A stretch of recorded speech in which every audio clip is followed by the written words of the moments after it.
So what made you pick up the paintbrush? How did you get the respect? And because the art world can be a bit snooty, right? How did you navigate that? I'm still navigating it, right? I'm an emerging artist, so I'm still navigating, and I feel like I'll forever be navigating the art world. Painting started with a group of friends in my apartment. I was watching actually them paint, right? I could draw. I've always been able to draw. I've drawn on tables and walls as a kid. So I made birthday cards for my grandmother and my mother all the time. So they were at my house and they were painting, and I'm just sitting there watching them paint. And I was like, I could do that. And so the next time that we had like a little painting session, I said, I'm going to buy canvas. And I started painting, and I was like, oh, okay, maybe we onto something. Painted some more. I was like, oh, okay, maybe we onto something. Painted so much that one day I just decided to, I used to go to this place, not a place, but it's a art show called Heart and Soul that Kevin Anderson hosts here. He's been hosting it for forever.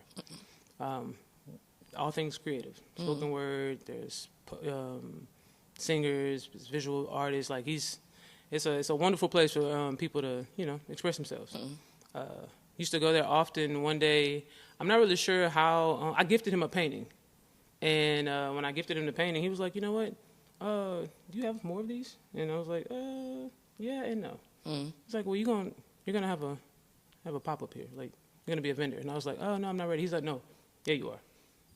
Shout out to Kevin for Right? pushing. No, yeah, shout out to Kevin. And so that started it, and I was like, that I have something there.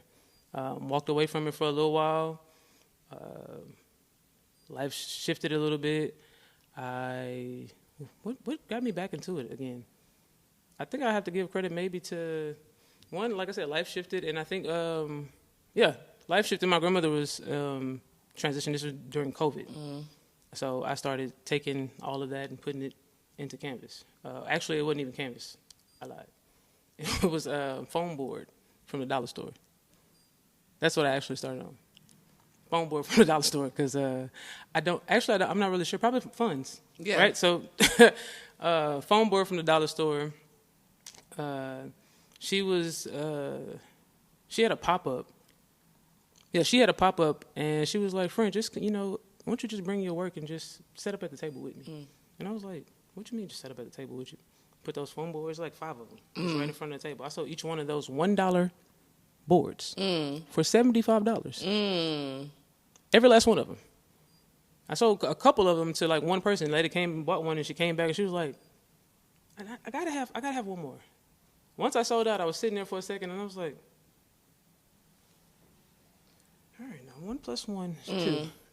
Okay, I'm not a whiz at math. I've always said that, but counting money, I do that very well. So I was like, well, maybe I got something here. And then a few months passed. And I was trying to figure out, like, what was I trying to say? What did I want to do? What was my art? What was my identity as an artist? I was studying all these people. A lot of my work started to mimic a lot of people.